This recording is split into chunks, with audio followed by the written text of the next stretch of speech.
क्या blood donate करने से हमारे शरीर में कमजोरी आ जाती है? क्या आपको पता है ब्लड डोनेट करने से शरीर में क्या क्या बदलाव होते हैं और कैसे आपकी हेल्थ को बेहतर बनाता है? और क्या ब्लड डोनेट करने से शरीर में ब्लड कम हो जाता है? और क्यों ब्लड डोनेट करना चाहिए? और क्या आप जानते हैं ब्लड डोनेट करने से हमारे शरीर में क्या क्या फायदा होता है? और क्या आपको पता है 4 महीने में क्यों एक बार ब्लड डोनेट करना चाहिए? जब आप किसी को ब्लड डोनेट करते हैं तो लगभग 450 मिलीलीटर खून आपके शरीर से लिया जाता है और जो शरीर में टोटल ब्लड की मात्रा का 7 से 8% हिस्सा होता है और ये बिल्कुल सेफ है। अब ऐसे में लोगों के दिमाग में ये सवाल आता है कि इतना सारा खून देने के बाद क्या शरीर को कोई नुकसान होता है? चलिए इससे भी थोड़ा समझ लेते हैं। ब्लड डोनेट करने के बाद हमारा शरीर इस खून की कमी को पूरा करने के लिए तुरंत नई ब्लड सेल्स का निर्माण शुरू कर देता है। आपका शरीर एक प्रकार से ब्लड रिजेनरेशन प्रोसेस से गुजरता है और जो आपको और भी ज्यादा तंदुरुस्त बनाता है। अब बात करते हैं ब्लड डोनेट करने के उन फायदों के बारे में जो आपको सीधे तौर पर मिलते हैं। ब्लड डोनेट करने से शरीर में आयरन की मात्रा कंट्रोल रहती है।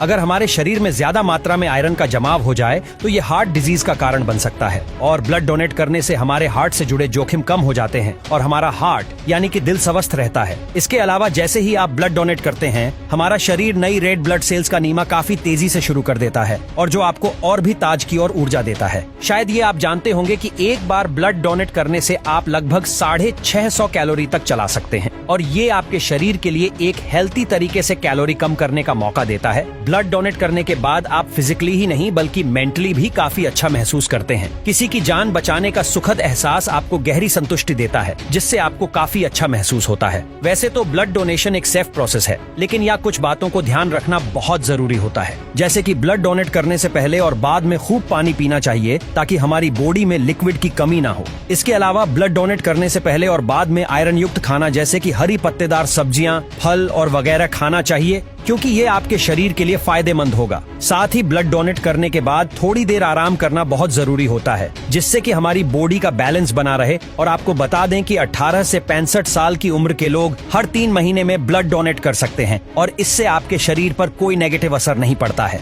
कई लोग ब्लड डोनेट करने से डरते हैं क्योंकि उन्हें लगता है कि इससे कमजोरी हो सकती है या फिर खून की कमी हो सकती है, पर यह सब मिथ है। क्या ब्लड डोनेट करने से कमजोरी आ जाती है? हकीकत ये है कि अगर आप स्वस्थ है और आपका वजन 50 किलो से ज्यादा है तो ब्लड डोनेट करने से कोई कमजोरी नहीं होती क्योंकि हमारा शरीर कुछ ही दिनों में खून की मात्रा पूरी कर देता है। ऐसा ही एक और मिथ है कि महिला को ब्लड डोनेट नहीं करना चाहिए, लेकिन हकीकत ये है कि अगर महिला स्वास्थ्य है और डॉक्टर की सलाह से वो ब्लड डोनेट कर रही है तो ये एकदम सेफ है। वैसे एक मिथ ये भी है कि ब्लड डोनेट करने से इन्फेक्शन हो सकता है, लेकिन आपको बता दें कि ब्लड डोनेट करने की जो प्रोसेस है वो एकदम सेफ होती है और ब्लड डोनेट के लिए इस्तेमाल होने वाले उपकरण एक बार ही इस्तेमाल किया जाते हैं और फिर उन्हें नष्ट कर दिया जाता है। अब एक सवाल ये भी आता है कि ब्लड डोनेट करने के बाद हमारा शरीर किस तरह से रिस्पॉन्ड करता है। ब्लड डोनेशन के बाद आपका शरीर कई नहीं रेड ब्लड सेल्स का निर्माण शुरू कर देता है और जिससे आप कुछ ही दिनों में और भी ज्यादा एनर्जेटिक महसूस करते हैं। साथ ही आप खुद को हल्का और ताजगी से भरा हुआ महसूस करते हैं। साथ ही शरीर में ऑक्सीजन का सर्कुलेशन भी बेहतर होता है और जिससे आपको सिरदर्द और थकान जैसे समस्याएं भी कम होती है। और कुल मिलाकर कहा जाए तो ब्लड डोनेशन आपको और आपके शरीर को एक नई ऊर्जा और पॉजिटिविटी से भर देता है। तो अब आप जानते हैं कि ब्लड डोनेट करना ना सिर्फ एक नेक काम है बल्कि ये आपके शरीर के लिए भी फायदेमंद है।